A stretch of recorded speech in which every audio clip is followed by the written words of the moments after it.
Hello friends, welcome to my YouTube channel dream point. दोस्तों, अब तक हमारे चैनल को हमने सब्सक्राइब नहीं किया तो सब्सक्राइब ज़रूर कर लें। दोस्तों, आज के वीडियो में हम लोग शुरू करने वाले हैं चैप्टर 2 का पार्ट 5। जैसा कि हम लोग पार्ट 1, पार्ट 2, पार्ट 3, पार्ट 4 पढ़ चुके हैं और आज हम लोग शुरू करने वाले हैं पार्ट 5। तो दोस्तों, पार्ट 4 में हम लोग पढ़े थे गॉस के जो अनुप्रयोग था उसका दूसरा अनुप्रयोग। तो दूसरा अनुप्रयोग क्या था? जो एक समतल चादर था उसी के निकट हम लोग वैद्युत क्षेत्र की तीव्रता ज्ञात किए थे। लेकिन आज के वीडियो में हम लोग क्या करने वाले हैं, मतलब उसी अनुप्रयोग का कुछ भाग बचा है। तो इस वीडियो में हम लोग केवल वही चीज़ पढ़ेंगे, मतलब जो चीज़ बचा था उस दूसरे अनुप्रयोग में। तो इसमें हम लोग को क्या करना है, यहाँ पर दो चादर हैं, मतलब दो आवेशित चादर हैं, उनके निकट वैद्युत क्षेत्र की तीव्रता ज्ञात करनी है। लेकिन जो आवेशित चादर हैं वह विपरीत प्रकार से आवेशित हैं, मतलब एक पर धन आवेश है तो दूसरे पर क्या होगा, ऋण आवेश होगा। तो उनके निकट हम लोग को वैद्युत क्षेत्र की तीव्रता ज्ञात करनी है, मतलब intensity of electric field due to two parallel and opposite charge plate. तो चलिए दोस्तों, वीडियो शुरू करते हैं। इसके लिए मान लेंगे कि जो दो धनावेशित तथा एक ऋणावेशित समतल चादर, मतलब एक धनावेशित चादर है और एक ऋणावेशित समतल चादर है। पहला चादर का नाम ए है और दूसरे चादर का नाम बी है। दोनों एक दूसरे के समांतर रखे गए हैं, मतलब पैरेलल रखे गए हैं। मान लिया जाएगा प्रत्येक पर आवेश का पृष्ठ घनत्व सिग्मा है, मतलब प्रत्येक का चादर जो है उसका आवेश पृष्ठ घनत्व तो क्या है, सिग्मा है। हम जानते हैं कि कोई समतल आवेशित चादर है, मान लीजिए कोई आवेशित चादर है, उसके निकट जो वैद्युत क्षेत्र की तीव्रता होती है वह बाहर की ओर होती है कि अंदर की होती है, यह किस पर डिपेंड करता है? वह इस चीज़ पर डिपेंड करता है कि जो आवेश है वह धनात्मक है कि ऋणात्मक है।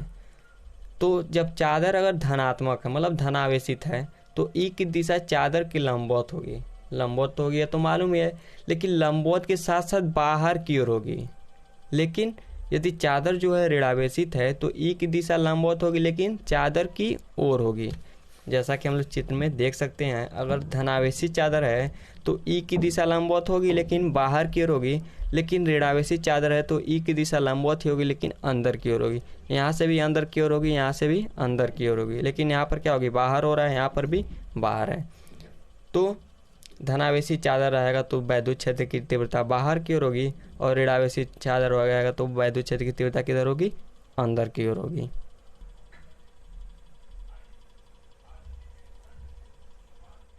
तो हम लोग को क्या करना था, चादर के बीच वैद्युत क्षेत्र की तीव्रता निकाला था। मतलब सबसे पहले हम चादर के बीच जो है वैद्युत क्षेत्र की तीव्रता ज्ञात करेंगे। तो इसके लिए हम लोग को क्या मानना पड़ेगा, मान लिया जाए कोई चादर ए और बी है और उनके बीच कोई बिंदु ओ है। यह चादर ए है और यह चादर बी है और इनके बीच पे कोई बिंदु क्या है, ओ है। ओ पर चादर ए के कारण तीव्रता E1 है। जो यह ओ है, चादर ए के कारण जो तीव्रता इस पर लग रहा है वह क्या है, E1 है, तथा बी के कारण जो तीव्रता लग रहा है वह क्या है, E2 है। तो जो धन आवेशित चादर रहेगा उसके कारण जो तीव्रता होगी वह किधर होगी, बाहर की ओर होगी। तो बाहर की ओर वाली तीव्रता कौन है, E1 है। और जो बी है, मतलब ऋणावेशित चादर है, उसके कारण जो तीव्रता होती है वह किधर होगी, अंदर की ओर होगी। इस साइड से हो या इस साइड से हो, तो अंदर की ओर कौन सी लग रही है, E2 लग रहा है। तो यह E2 बी के कारण है। हम लोग को ओ पर वैद्युत क्षेत्र की तीव्रता ज्ञात करनी है। तो E1 बराबर क्या हो जाएगा, सिग्मा अपन 2ε0 के। जैसा कि हम लोग पिछले अनुप्रयोग में पढ़े थे कि जो कोई अगर एक समान रूप से समतल आवेशित चादर है तो उसके निकट जो वैद्युत क्षेत्र की तीव्रता होती है वो क्या होती है, सिग्मा अपन 2ε0 के होती है।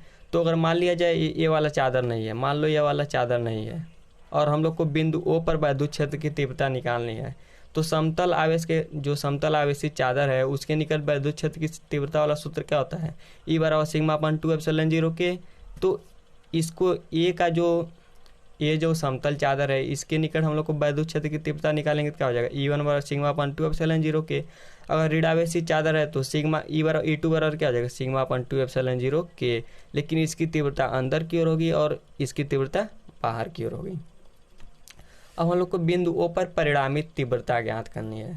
तो परिणामित तीव्रता हम लोग कैसे ज्ञात करते हैं, अगर मान लिया जाए कोई एक वस्तु है,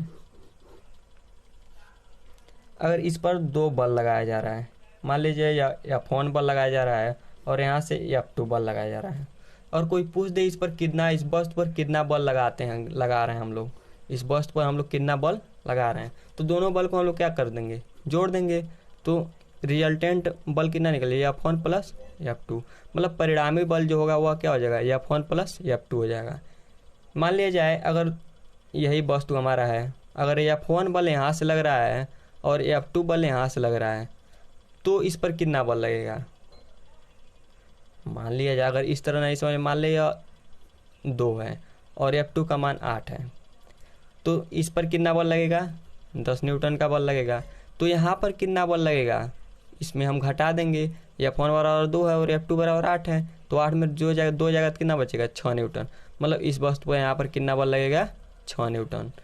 कैसे पता चला है, F2 में से F1 को घटा दें, मतलब बड़े वाले में से छोटे वाले को घटा देते हैं। कब घटाते हैं, जब विपरीत, मतलब दो इनकी जो दिशा होती है वह क्या होती है, विपरीत होती है। लेकिन अगर एक ही दिशा में 3 बल लगे या 4 बल लगे या 5 बल लगे, तो इसको सबको क्या कर देंगे, एक में जोड़ देंगे, तो हम लोग का परिणामी बल निकल जाएगा। तो इसी प्रकार हम लोग यहाँ पर भी करने वाले हैं। यहाँ पर बल के जहाँ पे क्या है, तीव्रता है, तो तीव्रता को भी हम जोड़ देंगे। क्या करना है, तो बिंदुओं पर परिणामी तीव्रता, तो E बराबर क्या हो जाएगा, E1 प्लस E2। E1 बराबर कितना था, सिग्मा अपान 2 एप्सिलॉन 0 के प्लस सिग्मा अपान 2 एप्सिलॉन 0 के, दोनों को जोड़ देंगे तो क्या हो जाएगा, 2 सिग्मा अपान 2 एप्सिलॉन 0 के। 2 से 2 कैंसिल आउट हो जाएगा, तो क्या हो जाएगा, वेक्टर E बराबर बचेगा सिग्मा अपान एप्सिलॉन 0 के। K बराबर 1, इसका मतलब क्या हुआ, K बराबर 1 का मतलब क्या हुआ, K बराबर 1 का मतलब यह हुआ कि जो हम लोग चादर रखे हैं अगर उसे निर्वात में रख दिया जाए, मतलब हवा में रख दिया जाए, तो K का मान 1 हो जाएगा। लेकिन अगर जो चादर है उसको अगर कांच में रख दिया जाए या जल में रख दिया जाए, तो K के मान कुछ और बदल जाएगा। लेकिन अगर निर्वात में रखा जाएगा, मतलब हवा में रखा जाएगा, तो K का मान क्या होता है, 1 होता है। तो E बराबर क्या हो जाएगा, सिग्मा अपान एप्सिलॉन 0। तो चादर के बीच वैद्युत क्षेत्र की तीव्रता क्या हो गई हम लोग का, E बराबर सिग्मा अपान एप्सिलॉन 0। तो हम लोग अब क्या करेंगे, चादर के बाहर वैद्युत क्षेत्र की तीव्रता निकालेंगे। या तो चादर के अंदर वैद्युत क्षेत्र की तीव्रता थी, अब हम लोग क्या करेंगे, चादर के बाहर वैद्युत क्षेत्र की तीव्रता ज्ञात करेंगे। तो प्लेटों के बाहर हम लोग को वैद्युत क्षेत्र की तीव्रता ज्ञात करनी है। तो मान लिया जाए यह प्लेट A है और यह B है, और इन दोनों के बाहर एक बिंदु P है। यहाँ पर हम लोग को तीव्रता ज्ञात करनी है। तो जो A के कारण तीव्रता होगी वह बाहर की ओर होगी, वह क्या है, E1 है। और जो B के कारण तीव्रता होगी वह किधर होगी, अंदर की होगी, वह क्या है, E2 है। तो E1 बराबर क्या हो जाएगा, सिग्मा अपान 2 एप्सिलॉन 0 के, और E2 बराबर क्या हो जाएगा, सिग्मा अपान 2 एप्सिलॉन 0 के। लेकिन यहाँ पर हम लोग को परिणामी तीव्रता निकालना है। तो परिणामी तीव्रता हम लोग जानते हैं क्या होता है, जो तीव्रता होती है उन सभी तीव्रताओं को जोड़ देंगे तो हम लोग का क्या निकल जाएगा, परिणामी तीव्रता निकल जाएगा। लेकिन यहाँ पर कंडीशन है, क्या कंडीशन है, E1 तथा E2 की दिशाएं परस्पर विपरीत हैं, अतः परिणामी वैद्युत क्षेत्र की तीव्रता क्या होगी, E बराबर E1 माइनस E2। मतलब दो तीव्रताएं लग रही हैं और दोनों विपरीत दिशा में लग रही हैं, तो क्या होगा, जो बड़ा होगा उसमें से छोटे वाले को घटा देंगे। तो यहाँ पर E1 माइनस E2 कर देंगे, तो क्या हो जाएगा, सिग्मा अपान 2 एप्सिलॉन 0 के माइनस सिग्मा अपान 2 एप्सिलॉन 0 के बराबर क्या हो जाएगा, 0 हो जाएगा। तो E बराबर कितना निकल गया, 0। मतलब जो प्लेट है, प्लेटों के बाहर वैद्युत क्षेत्र की तीव्रता हमारा कितना निकल रहा है, 0 निकल रहा है। और प्लेटों के बीच में हम लोग का वैद्युत क्षेत्र की तीव्रता कितना निकल रहा था, सिग्मा अपान एप्सिलॉन 0 निकल रहा था। बीच में सिग्मा अपान एप्सिलॉन 0 और बाहर कितना निकल रहा है, 0। यहाँ पर निकालें या यहाँ पर निकालें, यहाँ पर भी 0 ही होगा, यहाँ पर भी 0 ही होगा। मतलब दोनों प्लेटों के बाहर हम कहीं भी तीव्रता निकालेंगे इसका मान 0 ही होगा।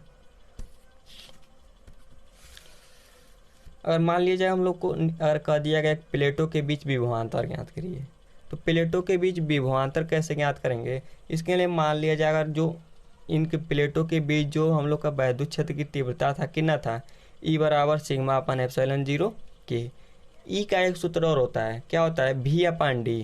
मान लिया जाए जो A और B है इनके बीच की दूरी क्या है, D है। तो विभवांतर के पदों में एक सूत्र और निकल सकता है, E बराबर V अपान D।